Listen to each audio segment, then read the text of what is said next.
한국인의 기대 수명은 1970년 62.3세에서 2023년 83.5세로 50년 만에 21.2년이 늘었다고 합니다.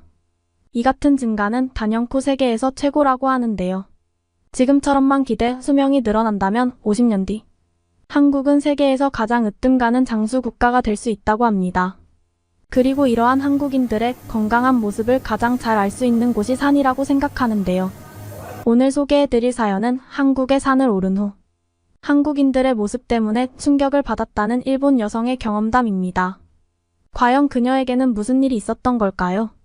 안녕하세요. 감동의 모든 것입니다.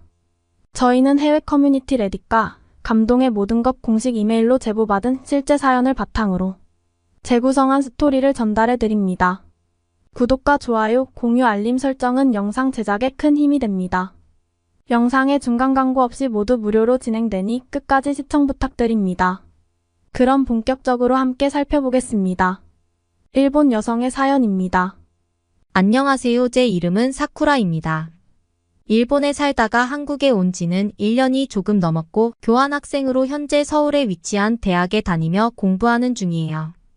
아무래도 저는 다른 친구들에 비해 한국에 들어온 지 오래되지 않은 데다가 성격이 워낙 내성적이고 낯을 많이 가리는 편이어서 친구가 많지는 않습니다.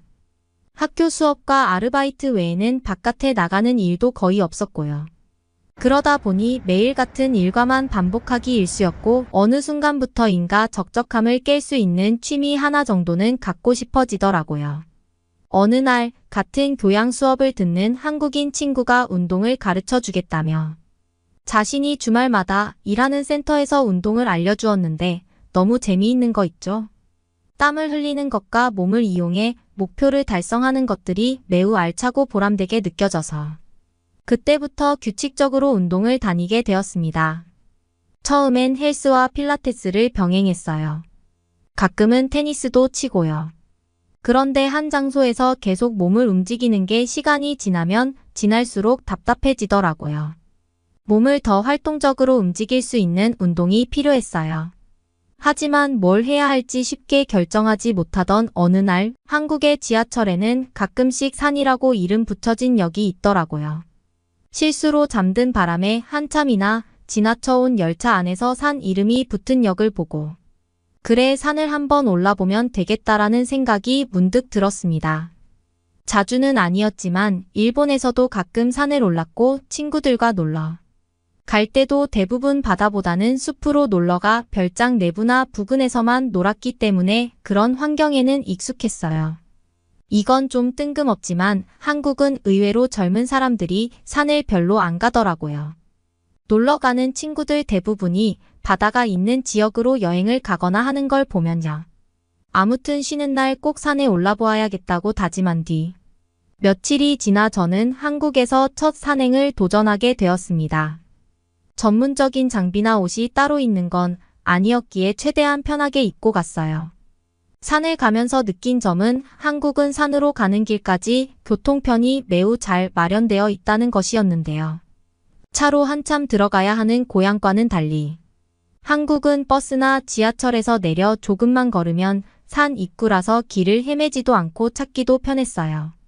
또 산을 오르기 좋게끔 등산로가 잘 만들어져 있고 조금만 오르면 방향을 알려주는 표지판이 보여서 처음엔 굉장히 순조로웠어요. 뭐지 한국 사는 난이도가 굉장히 낮네 같은 생각을 했던 것 같아요. 이 정도면 매일 오르던 동네 언덕 수준이라고요. 하지만 제 생각은 완전히 틀렸습니다. 조금 오르고 나니 숨이 너무 찼고 등산로가 잘 되어 있다고 해도 한국의 산이 제가 생각했던 것보다 굉장히 가파르더라고요. 동네 언덕 수준은 절대 아니었습니다. 처음 겪어보는 난이도였어요. 이상하다 한국 산은 원래 이런가?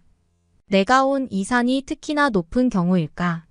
슈퍼 사이트의 산 정보를 검색해보니 특히나 높긴커녕 서울에서는 오르기 쉬워 초급자에게도 추천하는 산이라고 하더라고요. 이때 조금 절망했습니다. 아까의 자신만만하던 모습도 다 사라졌고요. 분명 내 자신이 체력적으로 많이 떨어지지 않을 텐데 원래 이렇게 체력이 없었나 싶고 계속 쉬었다 가야 할 정도로 힘들어서 중간중간 쉼터나 바위 위에 앉아 쉬고는 했어요. 오르는 시간보다 쉬는 시간이 더 길었을 수도 있겠네요. 게다가 강아지를 데리고 온 사람들도 많이 보였는데요. 강아지들은 대체 어디에서 그런 힘이 나오는지. 주인은 거의 끌려가다시피 산을 오르고 강아지들은 신나서 산을 뛰어 올라가더라고요. 심지어 그 강아지들이 저보다 더 산을 잘 올라서 우습지만 약간의 패배감도 느꼈습니다. 제가 저 강아지보다도 못하다니 이럴 수가. 자존심도 상했고요. 발도 아프고 땀도 많이 나서 이렇게 힘들 줄 알았으면 제대로 된 등산화랑 등산복을 입고 올 걸 생각이 짧았던 저를 스스로 혼내기도 했습니다. 역시 장비는 중요한 것이라는 걸 그때 한 번 더 느꼈던 것 같아요. 그렇게 중턱에 겨우 다다를 즈음 저는 굉장히 충격적인 광경을 목격하고 말았습니다. 최소 60세 이상 되어 보이시는 분들이 별다른 장비도 없이 너무나 가벼운 걸음으로 저를 지나쳐 훅훅 올라가시는 게 아니겠어요. 적어도 30명 정도는 되는 분들이 5명씩 조를 짜서 텀을 두고 올라가시는데 꼭 제대로 훈련된 군인 무리처럼 씩씩하고 힘차 보였습니다. 전문가들로만 이루어진 무리인가 싶기도 하고 저보다 나이가 훨씬 많으신 분들이 아무렇지 않게 산을 오르는 게 신기하기도 했어요. 저분들은 뭘 하는 분일까? 혹시 등산 관련 전문가 집단일까 싶어 힐끔 쳐다보니 그렇기엔 너무 평범해 보이면서 그 인원이 너무 많았어요. 몇몇 분께서 저를 보고는 아유 어린데 아가씨가 여기서 벌써 힘들어하면 어떻게 같은 말을 하시면서 호 웃고 올라가시더라고요. 그리고 제가 외국인이라 그런가 아니면 너무 초보 티가 나서 그럴까요? 다들 신기해 하셨나 봅니다. 저를 지나쳐 가시면서 환하게 인사를 건네시는 분들도 많았고 등산에 필요한 독특한 호흡법을 알려주신 분도 계셨어요. 처음에는 민망하기도 했지만 그래도 도와주신 분들 때문에 힘이 났던 것 같아요. 실제로 알려주신 대로 호흡하며 오르니 전보다 훨씬 편해진 기분이었고요. 또 제가 쉼터나 바위에 앉아 있을 때 오셔서 응원하고 가신 분들이 계셔서 포기하지 않고 정상에 오르고 싶다는 마음이 가슴속에서 솟구쳐 올라왔습니다. 그러고 보니 한국의 산은 외국의 산과 다르게 특이했어요. 바로 등산을 하는 사람들의 연령대였는데요. 외국에서는 연령대가 높은 할아버지, 할머니들을 등산로에서 찾기 힘들 정도로 주로 젊은 사람들만 산을 오르곤 합니다. 할머니, 할아버지들은 체력이 힘에 부치시기도 하고 또 활발히 움직이는 취미보다는 앉아서 할 수 있거나 조용하고 차분한 취미를 많이 갖고 계시는 분들이 많았거든요. 그런데 한국에서는 산을 오르는 사람들 중 대다수가 모두 할아버지, 할머니들이라 그 광경을 처음 보는 제 입장에서는 정말 놀라웠던 것 같아요. 게다가 산악 지팡이를 짚고 계신 분들도 보지 못했습니다. 또 신기하면서도 즐거웠던 건 모두 힘들지는 않은지 라디오를 크게 켜놓고 노래를 부르며 산을 오르시더라고요. 심지어 연속해서 8곡 정도를요. 가만히 서서 부르기도 힘든 노래를 무려 산을 등반하며 부르시는 그분들 대단히 놀랍고 존경스러웠습니다. 다 같이 입을 모아 부르니 꼭 대회 현장이나 캠프에 온 것 같아 덩달아 저도 즐거워져 힘든 것은 잠시 잊고 알지도 못하는 노래 가락을 따라 흥얼거리기도 했답니다. 그렇게 중턱을 지나 정상으로 가는 길 저는 어쩌다 그분들 사이에 껴서 함께 산을 오르고 있었는데요. 가면서 이런저런 것을 물어보시기에 서툴지만 최대한 노력하여 대답도 하고 저도 여러 궁금한 것을 여쭤보기도 했습니다. 특히 계속 웃고 계셔서 인상이 참 좋으신 할머니께서 저에게 궁금한 게 많았는지 어디서 왔냐? 한국 와서 무슨 공부하냐? 나이는 몇 살이냐? 원래 운동을 잘 안 하냐? 등등 다양한 질문들을 해주셨어요. 일본에서 왔다는 말에는 일본산은 어떤지 물어보시고는 자신은 꼭 죽기 전에 하고 싶은 일이 외국산을 오르는 것이라고도 말씀해 주셨습니다. 할머니께 일본산은 한국보다 훨씬 쉬워요 라고 말해드리니 깜짝 놀라시면서 아유 그래. 그래도 일본이 한국보다 땅덩어리가 넓으니까 산은 훨씬 많겠지 하셨고요. 이야기를 계속 들어보니 그분들은 산악회에서 단체로 등산을 나오셨다고 했습니다. 젊은 사람은 없네요. 하고 물으니 젊은 사람은 애초에 이 산악회에 가입도 못한다며 제일 어린 막내가 50대라고 말씀해 주시더라고요. 그리고 덧붙이는 말씀이 막내가 이 산악회 내에서 가장 체력이 약해서 산 오르기 힘들어한다고 하셨습니다. 제가 되게 특이하네요 말하니 오히려 더 신기하다는 눈으로 저를 바라보며 이런 산악회가 국내에 몇 개인데 너무 많아서 살 수도 없어 라고 대답하시더라고요. 그 말을 들은 저는 역시 한국은 다르구나. 나이가 들면 들수록 건강에 더 신경을 쓰는구나 싶었어요. 나이에 발목 잡히지 않기 위해서는 더욱 건강관리를 철저히 하고 운동을 꾸준히 해야 나중에 고생하지 않는다는 말에 저도 모르게 고개를 끄덕이고 있었습니다. 그래도 사람들과 이야기하면서 가니 시간 가는 줄도 모르고 덜 힘들다는 생각으로 정상까지 올라갈 수 있었는데요. 사실 제가 정말로 놀란 건 정상에 올라서서 보이는 광경이었습니다. 일본에서는 보통 정상에 올라가면 사진을 몇 장 찍고 내려오는 게 일상이었거든요. 전문가가 아닌 이상은 높은 정상을 목표로 가는 일도 웬만해서는 없고요. 그런데 여기 한국은 확실히 뭔가 다르긴 달랐습니다. 정상에 오른 사람들 대부분이 아무데나 걸터 앉거나 벤치에 자리를 잡고 가방에서 챙겨온 것들을 막 꺼내시는데 정말 별의 별게 다 나오더라고요. 과일부터 시작해서 초콜릿 과자, 뜨거운 물을 담은 보온병, 얼음물, 방울, 토마토 등등 그렇게 일행분들끼리 모여 먹을 것을 늘어놓고 먹기 시작하시더라고요. 산 정상에서 이렇게 다양한 음식을 보게 될 줄은 몰라 깜짝 놀랐습니다. 갑자기 어디서 나온 건지 저에게 국수를 먹으라면서 나눠주신 분도 계셨어요. 원래 이렇게 음식을 많이 싸오시냐고 여쭤보니 등산 올 때는 당연한 일이라며 산 위에서 먹는 음식은 그 맛부터가 다르다고 말씀하셨습니다. 처음엔 이해가 잘 되지 않았던 저도 곁에서 자꾸 권유하시는 할머니 분께 국수를 한 그릇 받아서 먹어보니 저절로 감탄사가 나올 정도로 맛있었어요. 외국인인 제가 그분들의 음식을 잘 받아먹는 게 신기해 보였는지 할머니, 할아버지 분들이 여기저기서 계속 먹을 걸 가져다 주시는 바람에 정말 배 터지도록 배불리 먹고 겨우 일어나 하산을 하기 시작했습니다. 대부분 하산한다고 하면 쉬울 줄 알잖아요.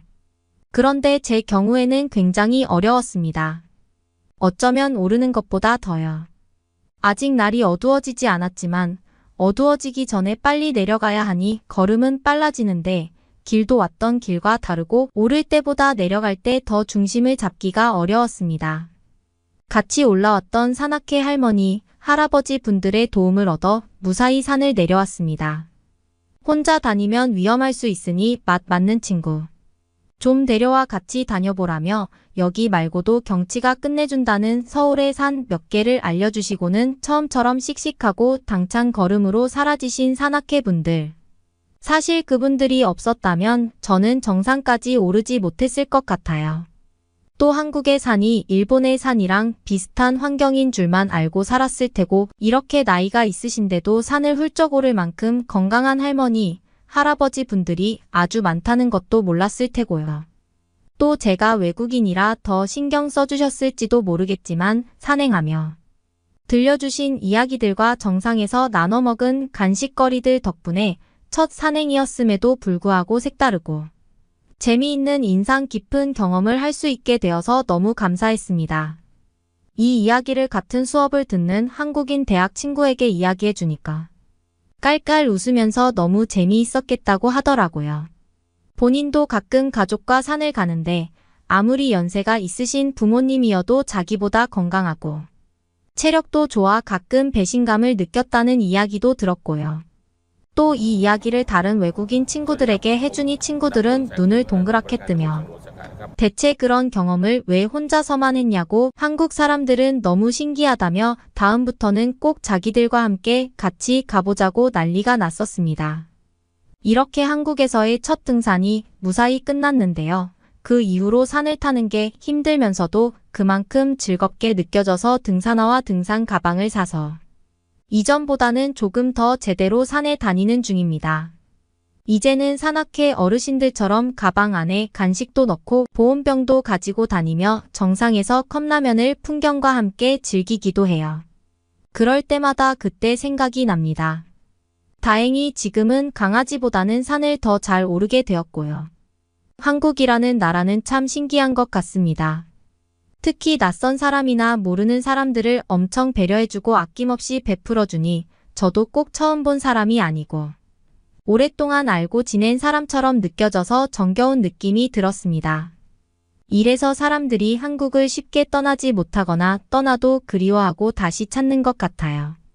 아마 저도 한국을 쉽게 떠나지는 못할 것 같네요. 서울의 여의나루역 63빌딩이 보이는 여의도. 한강공원에 외국인으로 보이는 여성과 촬영팀이 열심히 촬영을 하고 있습니다. 그런데 갑자기 촬영 장비에 문제가 생긴 것인지 촬영이 중단되고 PD로 보이는 사람이 다른 스태프들에게 정신 차리라고 소리치고 있습니다. 그리고 액션을 촬영하는 것인지 사람들 사이에서 고성과 함께 싸움이 일어나는데요. 하지만 액션이라고 하기에는 너무 과격하고 멈추지 않는 것이 이상한데요. 과연 어떤 일이 있었던 것일까요? 그럼 본격적인 이야기 시작하겠습니다. 저는 영국 지역 방송국의 PD로 근무하고 있는 에리카라고 합니다. 대학생 시절 영상 편집 기술을 공부하면서 콘텐츠 기획자의 꿈을 키워왔습니다. 왜냐하면 영국 내수 경기는 몇 년째 바닥이고 취업 자리도 마땅히 없습니다. 저 같은 젊은 사람들이 대학을 나와도 대기업에는 신규 채용을 꺼려하고 스펙이 엄청 좋아야 해외 취업을 할 수 있는 상황이었어요. 겨우겨우 취업을 한다고 해도 99% 이상 박봉입니다. 그런데 영국에서도 유튜브의 인기는 매우 좋고 영상 편집 알바들을 많이 구하거든요. 저는 영상 제작에 소질은 없지만 양으로 승부해서라도 돈을 벌겠다고 생각했습니다. 대학 생활을 하면서도 프리랜서처럼 일을 했어요. 일을 찾아 전전했지. 그러다 보니 자연스레 영상 기획에 대해서도 알게 되고 제가 열심히 하다 보니 편집만 할 게 아니고 영상 촬영도 해달라는 곳이 생기더라고요. 그렇게 저는 중고생 학교 생활을 촬영하는 일도 해보고 공모전에도 응모해서 당선이 되었죠. 지금은 이렇게 지역 방송국 PD 자리까지 오게 되었습니다. 완전한 직장인이 되면서 숨통이 조금 트였습니다. 프리랜서만 하다가 매월 정해진 날에 돈이 통장에 팍팍 꽂히는 걸 보니 기쁨에 눈물이 날 것 같더라고요. 돈에 연연하지는 않았지만 사실 커피 한 잔 사 마시고 싶어도 프리랜서 할 땐 다음 달에 일거리가 없을까 봐 생활비를 편하게 쓰지 못했어요. 마트에 가면 먹고 싶은 소세지와 저렴한 소세지 2개 앞에서 고민하다 저렴한 소세지를 선택했지만 지금은 먹고 싶은 걸 살 수 있습니다. 저에겐 너무 큰 변화이고 저는 이 기쁨을 계속 느끼고 싶어 방송국에 뼈를 묻겠다 다짐했지. 어느 날 방송국에서 한국 문화 다큐를 만들어 보자는 국장님의 제안이 있었어요. 왜냐하면 제가 사는 지역만 해도 영국 코르도바에서 약간 외곽에 있는 곳인데 버스킹 공연이 꽤 많거든요. 길거리에서 어린 중고생 학생들이 길에서 공연을 하는데 대부분 한국 아이돌 노래였죠. 이런 건 본국에서 한류에 관해 다큐멘터리를 여러 번 보냈기 때문에 지역 방송국에서 해봤자 무슨 의미가 있겠냐 싶었는데 국장님께서는 한국인의 일상을 촬영하는 것도 큰 반응을 얻을 것 같다고 했죠. 지역 방송국에서 대박 터지는 프로그램이 한 번 나오면 본국에서도 상여금이 두둑히 나오고 방송 장비도 다 교체할 수 있는 지원금이 나오기 때문에 피 터지는 경쟁을 하고 있거든요. 거기다 저 역시 한국이라는 왠지 이름만 들어도 한 번쯤 가고 싶다는 생각이 들었습니다. 국장님은 TF팀을 꾸려서 한국으로 갈 촬영팀을 만들고 예산안을 보고하라고 하셨어요. 이 팀에 들어가기 위해 간단한 심사를 거쳤는데 저는 유튜브 영상 제작으로 이미 한국 문화에 대해 많이 알고 있기도 했었고 방송국 막내라는 이유로 가진 잡다한 일을 다 할 사람이 필요하다 보니 너무 쉽게 심사에 합격하게 되었습니다.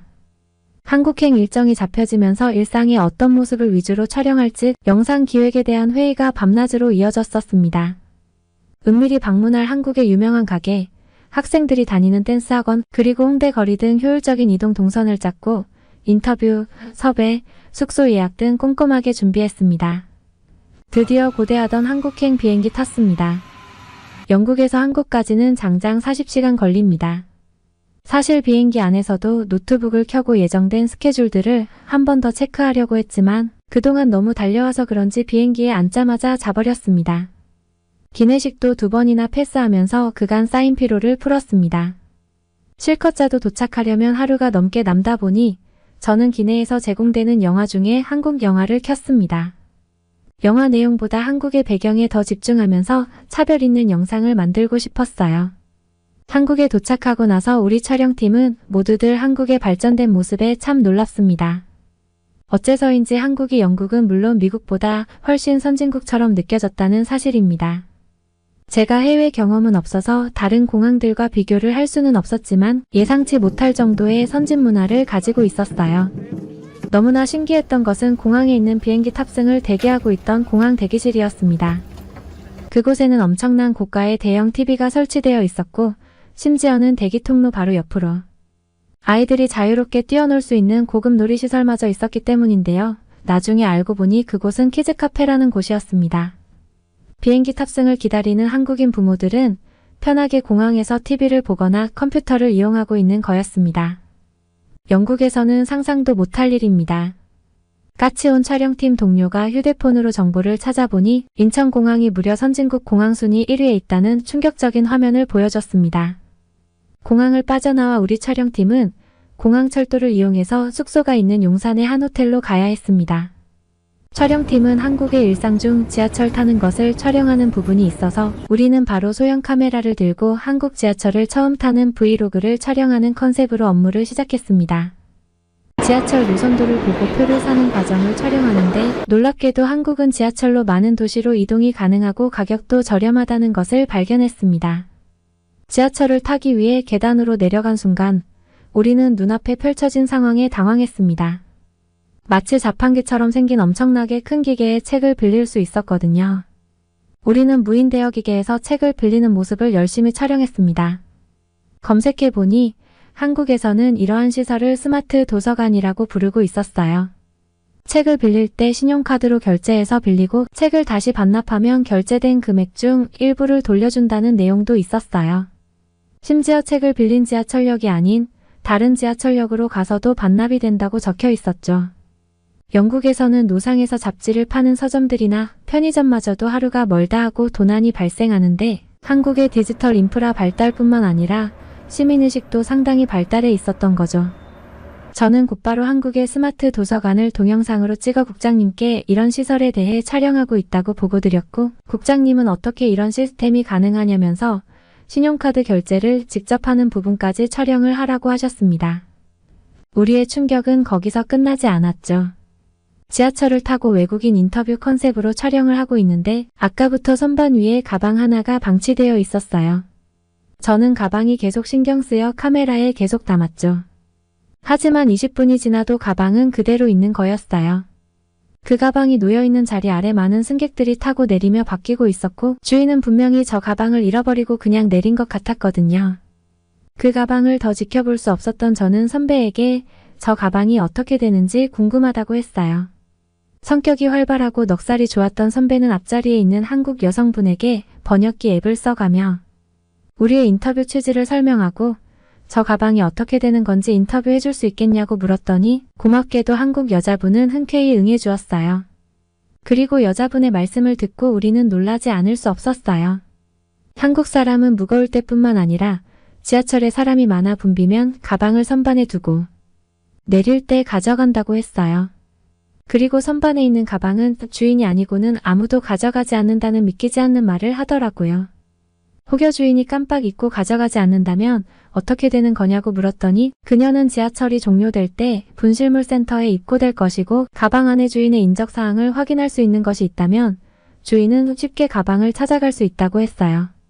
실제로 그녀도 예전에 쇼핑하면서 샀던 새 옷을 가방 뒤에 두고 내린 적이 있는데 분실물 센터에서 영수증을 보여주고 옷을 금방 찾은 적이 있다고 말해주었습니다. 기본적으로 한국 사람들은 다른 사람의 물건에 욕심을 내지 않는다는 이야기도 덧붙이면서요. 촬영팀은 그 이야기를 듣는데 입이 다물어지지 않았습니다. 한국의 지하철 촬영은 그렇게 마무리되었고 우리는 숙소에 도착해서 짐을 풀었습니다. 장시간 비행으로 피곤했지만 저녁 촬영을 서둘러야 했습니다. 우리가 간 곳은 한강시민공원이었습니다. 서울 사람들이 언제든지 갈 수 있고 가족과 연인들이 가장 즐겨 찾는 곳이라고 했거든요. 늦은 점심을 먹고 다시 지하철을 타고 우리는 한강공원으로 갔습니다. 지하철 입구로 나오자마자 펼쳐진 눈앞의 광경에 당황할 수밖에 없었습니다.